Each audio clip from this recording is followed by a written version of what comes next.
Zarova, who is the Special Rapporteur on the situation of human rights in the Russian Federation.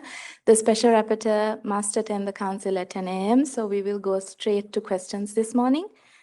We have about 30 minutes for that, and we'll start with questions in the room and then move on to those of you participating online.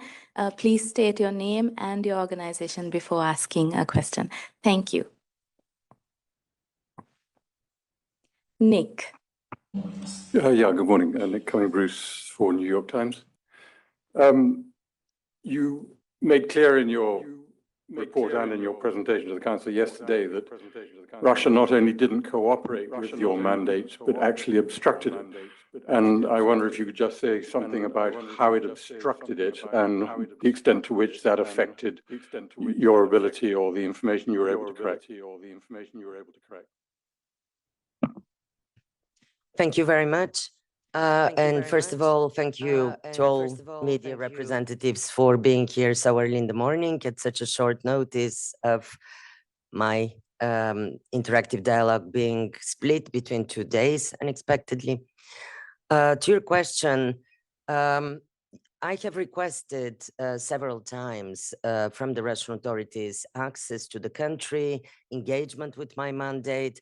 I have also written a letter to the Ombudswoman for Human Rights, which is a national human rights institution, to solicit information for my report, and to the Russian authorities for a meeting and for access to the Russian Federation to meet various stakeholders, of course, to begin with from the government officials, but also victims of human rights violations, civil society, law enforcement, representatives of the legal profession.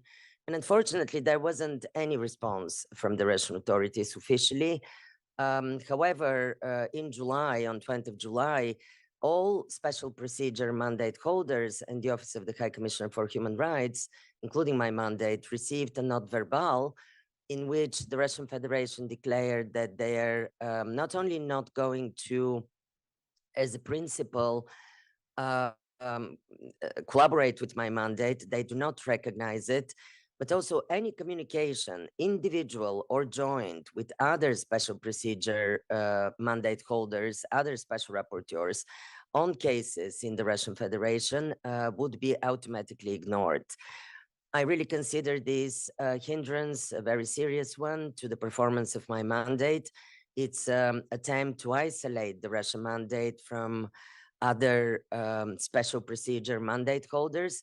And in a way, it's undermining the whole machinery of the UN special procedure system, but also the human rights system, which cannot be devised, and governments should not be choosing and picking on which issues or with which mandates they should be communicating and collaborating. So I think it's a very serious issue about the Human Rights Council. So states and members of the Human Rights Council have to really take it seriously on this mandate, but on any other, really, because I haven't chosen my mandate. I'm the mandate holder. It has been chosen by peers of the Russian Federation through a vote to create this mandate last year.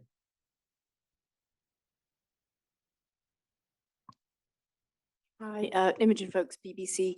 Your mandate is expiring, needs to be renewed. How much importance do you attach? How important do you think it is that this mandate is renewed? You know, what work remains to be done? And are you seeing active obstructions, the kind you described in your work, also towards getting your mandate renewed?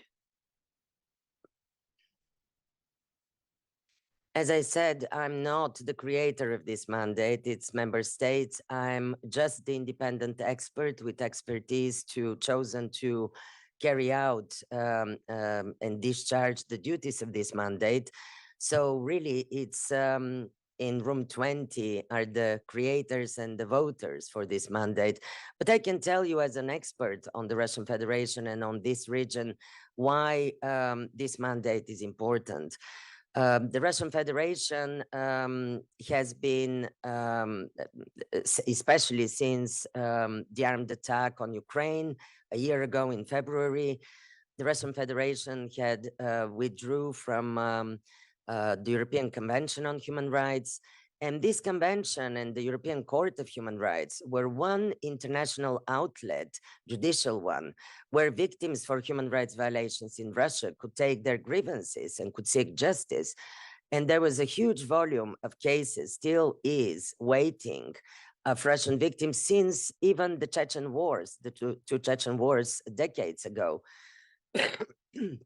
So with this avenue for justice no longer available to the Russian people, I think what's available to them is this mandate.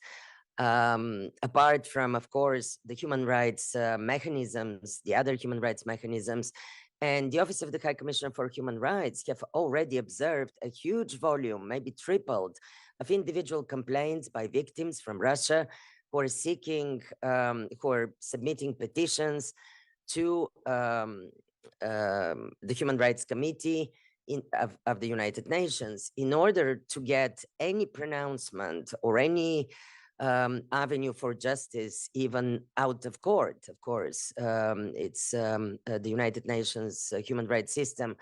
Why is my mandate important? Because it's also the bridge to the Russian people, to the victims, to the civil society, to those who dare speak against the war on Ukraine and get really punished for that, to the dissidents, but to anybody really in the Russian Federation that I'm prepared to listen to. I'm prepared to receive their submissions or their complaints or their grievances and bring it back to the Russian authorities and to the international community. It's a voice for the people of the Russian Federation, this mandate. So I think it's important to continue, especially now in these dark times for human rights in the Russian Federation, but generally dark times in our region in Europe, where we have for the first time a war in 80 years. And I would dare say for the world, where observance for human rights is probably getting really lower on the scale of other considerations, political.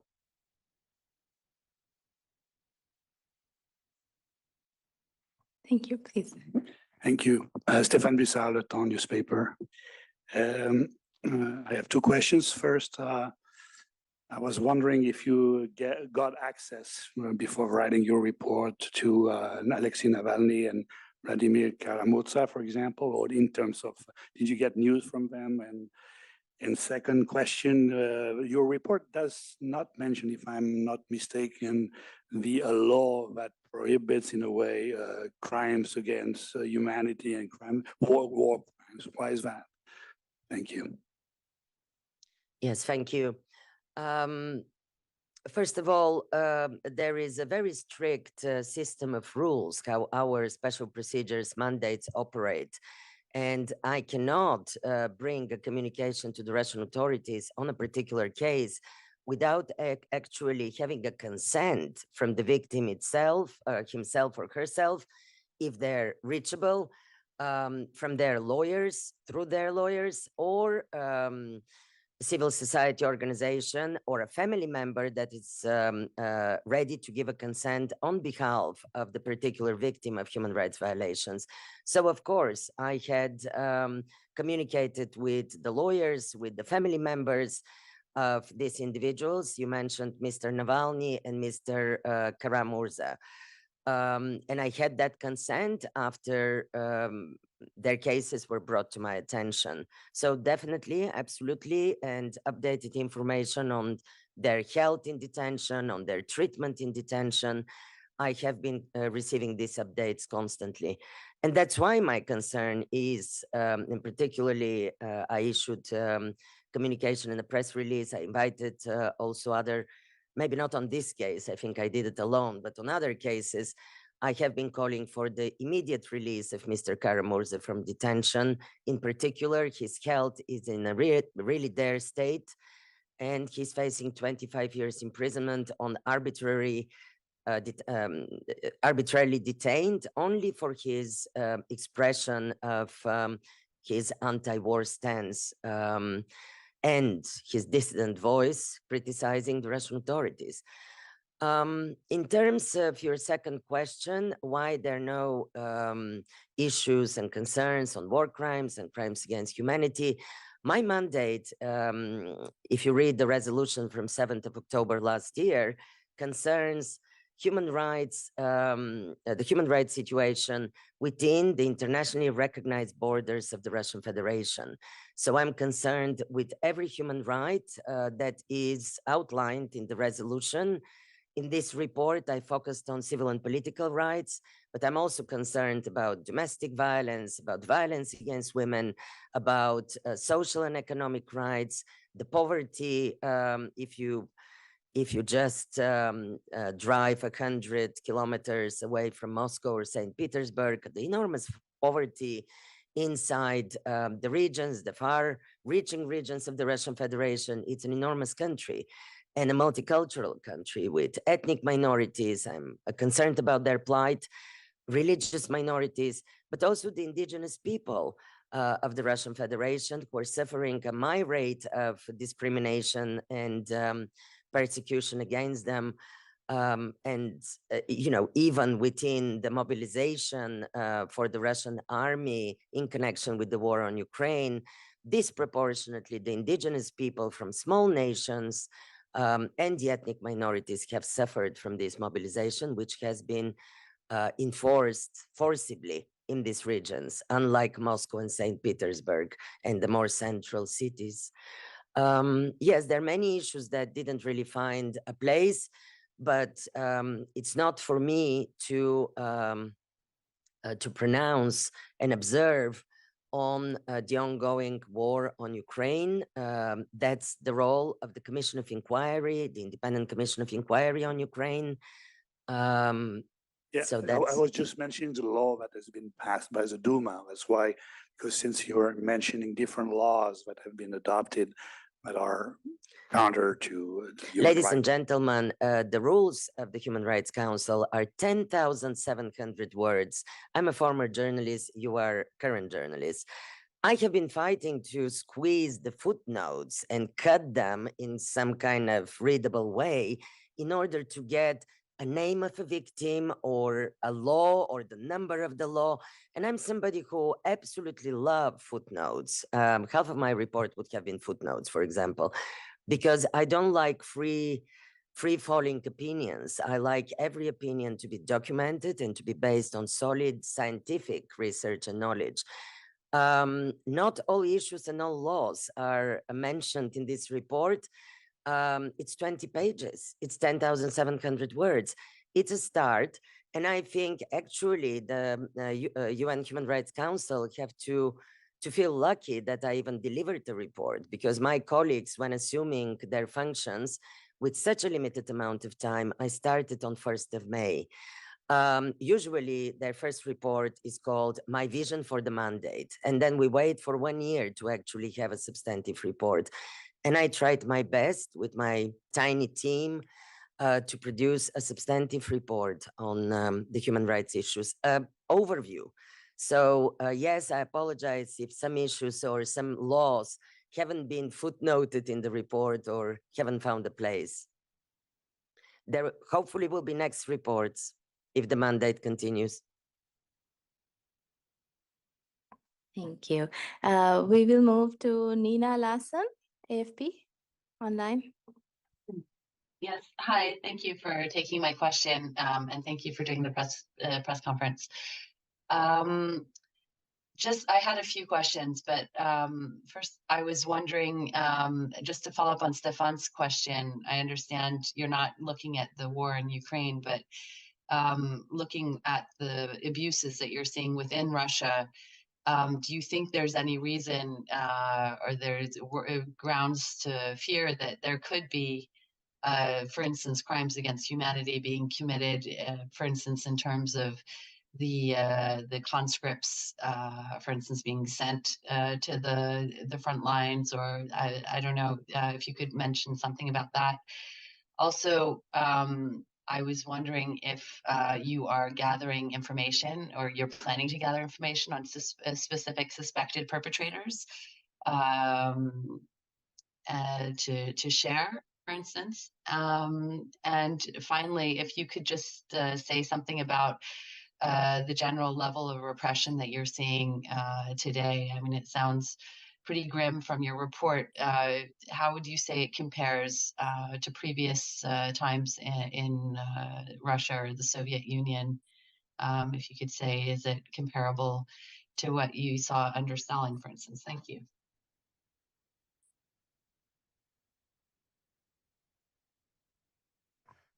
Yes, thank you very much for these questions. First of all, crimes against humanity. International criminal law is actually a mathematics. It's a tool of mathematics. You have to observe, you have to investigate, and you have to calculate the findings to add up to crimes against humanity. My mandate or any other special procedure mandate holder, these are not investigative mandates. We're not commissions of inquiry. We're not the prosecutors of the International Criminal Court. Our role is different. Our role is to observe, to monitor, to speak to the victims, to speak to everybody really in the society, to the governments, inshallah, that they communicate with us, and it should be that way, because all changes in society are in the hands of the government of the country concerned. It cannot just happen by miracle. But in terms of investigations under international criminal law, these are different genres of the UN system. And this is, as I mentioned, the Commission of Inquiry on Ukraine is tasked with investigative functions, not the special rapporteur on the situation of human rights in Russia.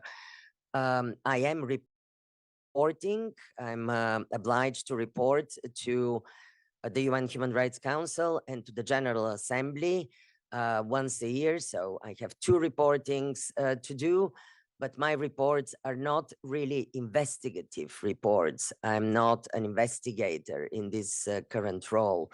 I'm here to observe, to monitor, and to give recommendations to the authorities and to the international community how to introduce change on practical change on concrete violations and issues of concern.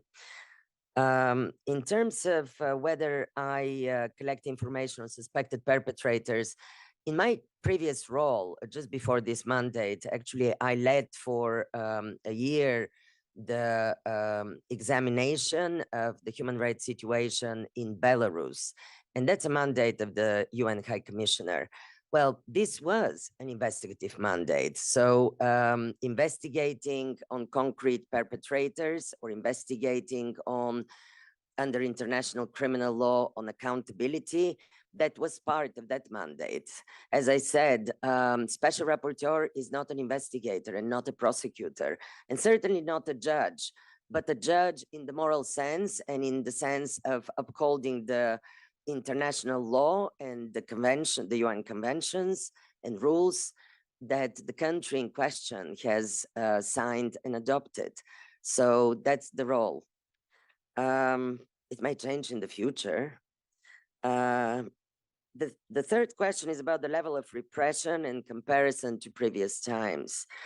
I think that really, and my report has outlined and documented this, the level of repression against the civil society, independent media, and generally to anybody with a dissenting voice in the Russian society is unprecedented in recent history.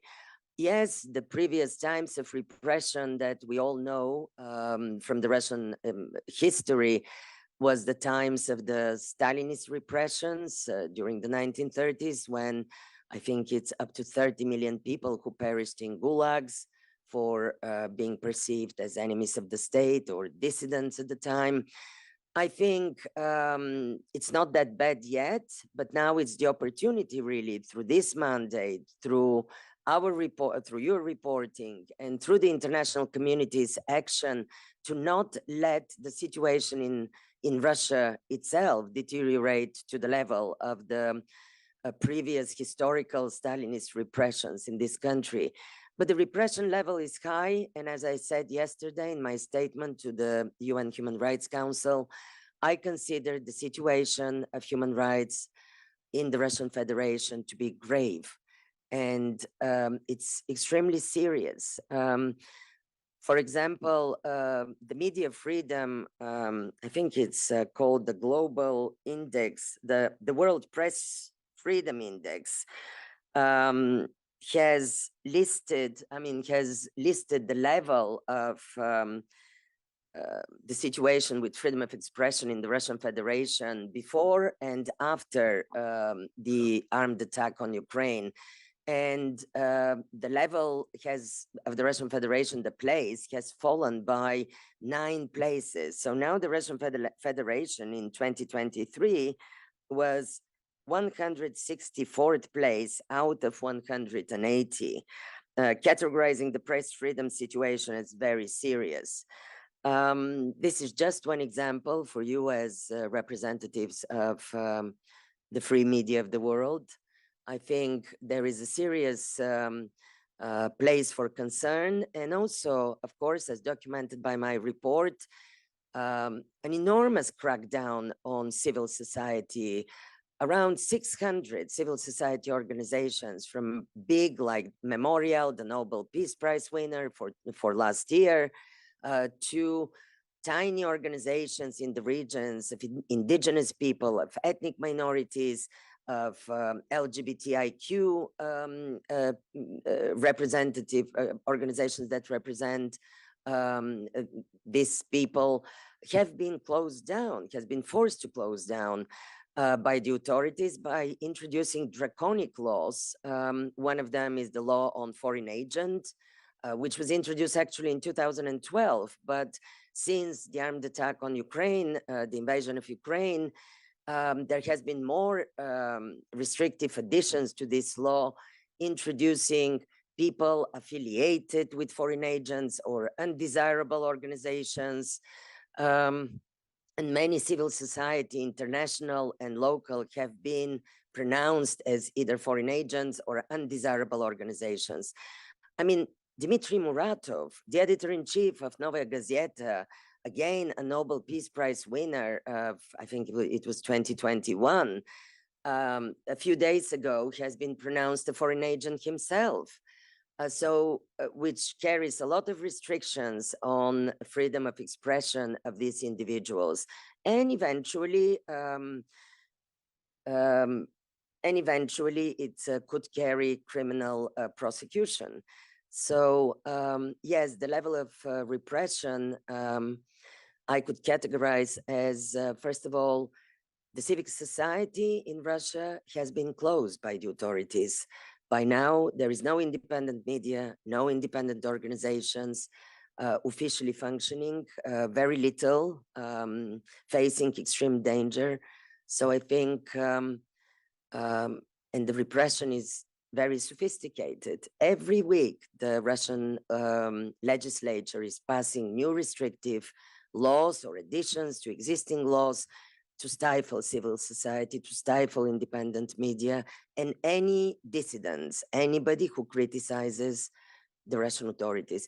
Even on issues like the indigenous people were telling me, on environmental issues, or when they're trying to protect their sacred grounds from draconian business companies that are trying to extract their oil or other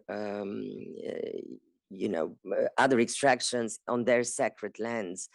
But in a country like Russia, when businesses and big business is connected to the powerful of the day, to the government, it's actually, a really serious issue of concern. And I know of one shaman in the Khatamansi region of Russia, and he's from the Khatamansi people. He's staging an individual protest to defend the sacred lake of his ancestors from the Surgut neft and gas company, which wants to extract a powerful business in Russia. And now this shaman is under criminal charges. And no lawyers in this distant Siberian region of Russia dares to defend him because they're afraid that they will be persecuted as lawyers if they defend the rights of this shaman. Sorry. Nina, you have a follow-up very quickly, because we have 2 more questions. Yeah, sorry. I just wanted to go back to, you mentioned obviously that your mandate isn't an investigation. Do you think that an investigation would be merited in this case? I see that the resolution that they're running is to renew your mandate. Do you think that they should also have been asking for an investigation? Thank you.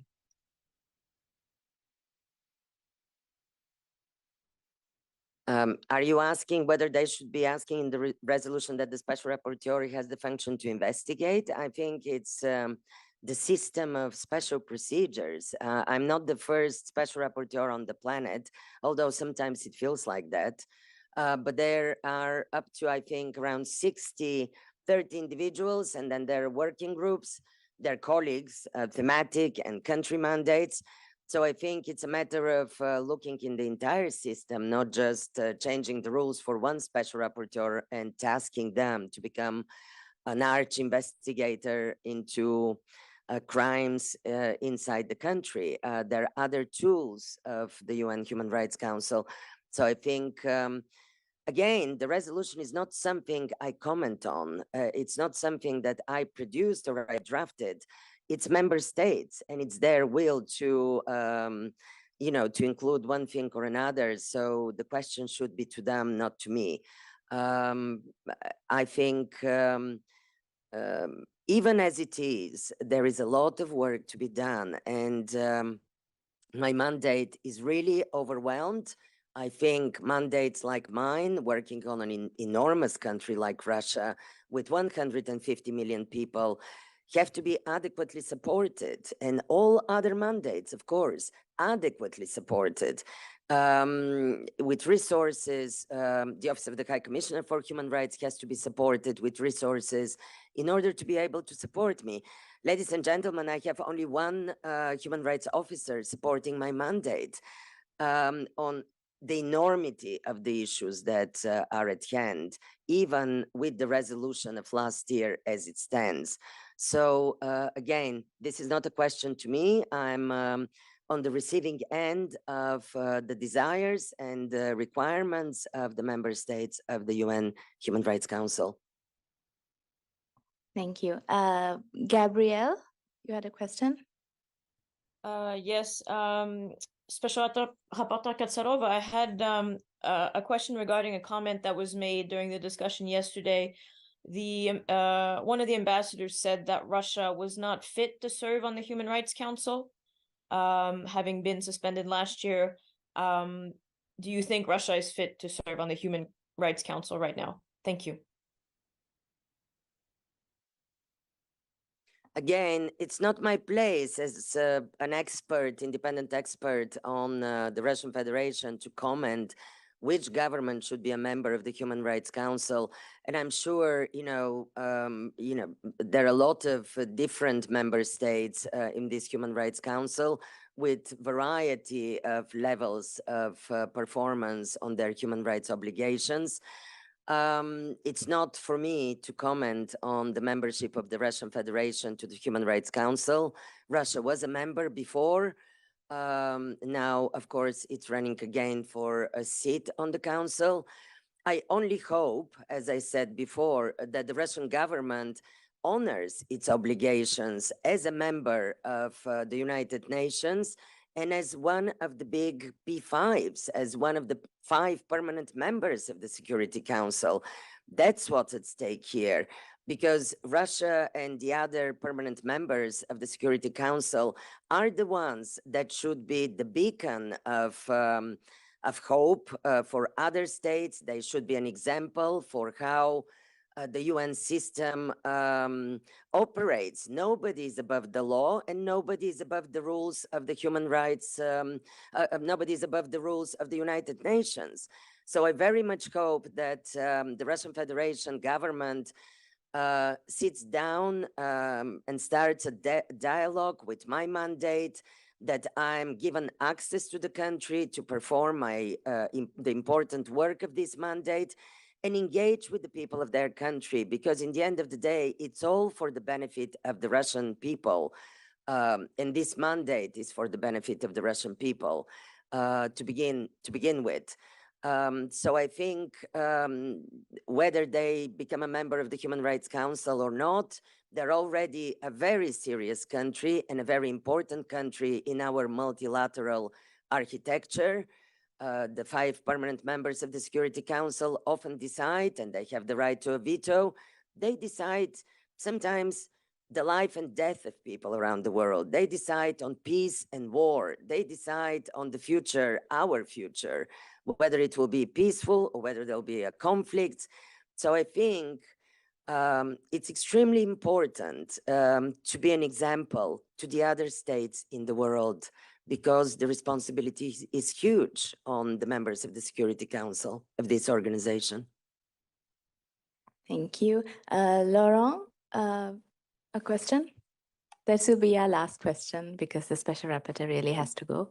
Yeah, sure. Thanks for the briefing, and I'll try to get the questions brief. First, you mentioned yesterday that you don't want to disclose the name of your interlocutors in order to avoid retaliations. Have you had any indication on someone that had collaborated with you and might have faced afterwards some retaliation? That's number one. Then on the election at the GA for the seat, you're a Bulgarian citizen, and Bulgaria will compete against Russia for that seat. Has there been any smear campaign against you because of that, instrumentalization by Russia? And then lastly, just a comment, because 1 week ago, the security forces reinstalled the statue of Felix Dzerzhinsky. So you mentioned the Stalinian era. They reinstalled that statue on the square in Moscow. What kind of sign does that give to the situation of human rights in Russia? Thank you.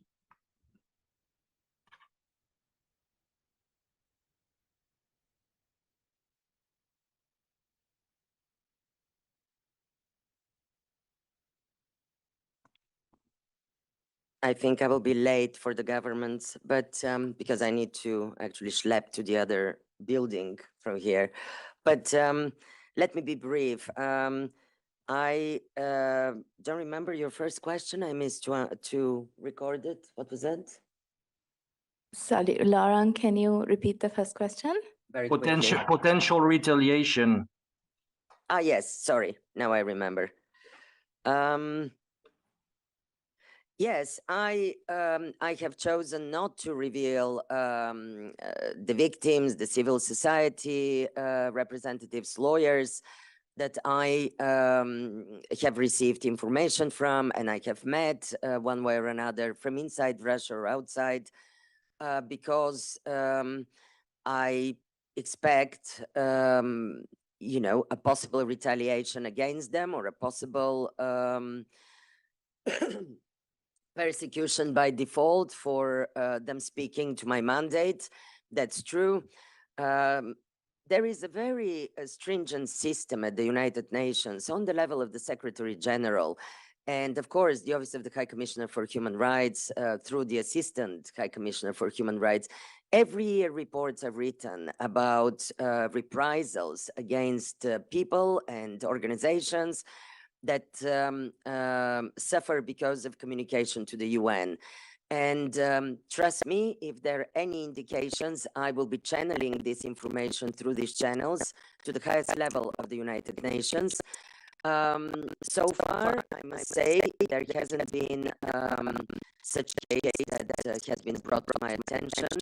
Hopefully, the authorities, one of my recommendations in the report were them about that, to eradicate to end all reprisals against human rights activists or victims, any other people from Russia or outside Russia who are communicating with the United Nations, including with my mandate. The second one was about whether there's a smear campaign against me as a Bulgarian because Bulgaria is applying. I do not represent my country as a special rapporteur.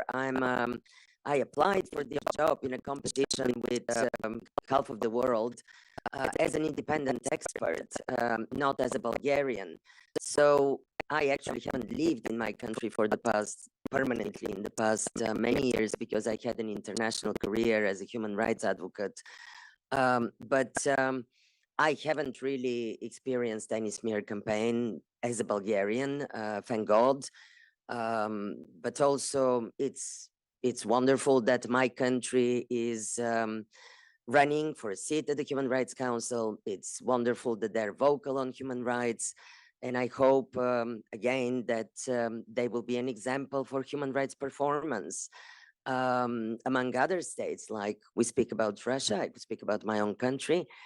In terms of any sentiments from the Russian government, there was an interview given by the Russian ambassador in Geneva to Russia 24 television channel. This was in June. And he said that the Russian Federation is not going to collaborate with my mandate. And he allowed himself to say that, and look, the special rapporteur is an active Russophobe. And when the journalist asked, well, why, what do you base your qualification on? He said, well, look where she worked in throughout her career. And where I worked in my career was Amnesty International for 10 years. It was the UN Office of the High Commissioner for Human Rights on 3 different assignments. So I think if these organizations and many others, OSCE or the European Bank for Reconstruction and Development, if these organizations are considered Russophobic, I think the ambassador is really misguided in his qualification. These are international human rights bodies, including the UN OHCHR. So that was the only comment that I have received in the public space. The statue of Dzerzhinsky, this has been an aspiration of the authorities in Moscow for a very long time, for the past 30 years probably, to restore on the Lubyanka Square in front of the former KGB headquarters the statue of Mr. Dzerzhinsky. And I think I remember Elena Bonner, the widow of Sakharov, and a prominent human rights defender, now deceased. Elena Georgievna, I remember a conversation with her with the idea that we need to actually lobby for, instead of the monument of Dzerzhinsky on the Lubyanka Square, to erect a monument of the wife of the political prisoner, because that's a very interesting role in the Russian society for the past, 100 years probably. And now it's becoming even more relevant. At 1 o'clock, I'm speaking at a side event where Evgenia Karamurza, the mother of 3 that ended up as a human rights activist only because her husband Vladimir received 25 years imprisonment, and she is now fighting for his release, and she became a human rights activist. But all the wives and all the relatives of people persecuted became the next generation of human rights activists in Russia, because the dissidents in prison, persecuted, are so many at the moment. I think it's a very worrying sign. It's a worrying sign about a society that hasn't really looked properly in its history and hasn't really properly reflected on the accountability for past crimes. We mentioned Mr. Stalin and the up to 30 million people, Russian people, that perished in the gulags. So now perpetrators of human rights violations from the past are being glorified. Unfortunately, this is not the only country in the world, but it's very, very worrying. And I think we should have monuments to women more, and to women human rights defenders, to the wives of political prisoners, not just in Russia, everywhere.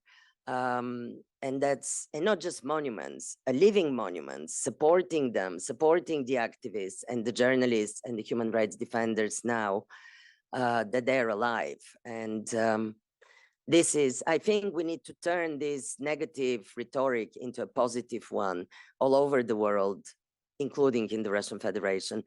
Thank you very much. I have 5 minutes. I'll be late and I'll be grilled by the government, so I need to really run. Thank you. Thank you very much. Thank you for joining us.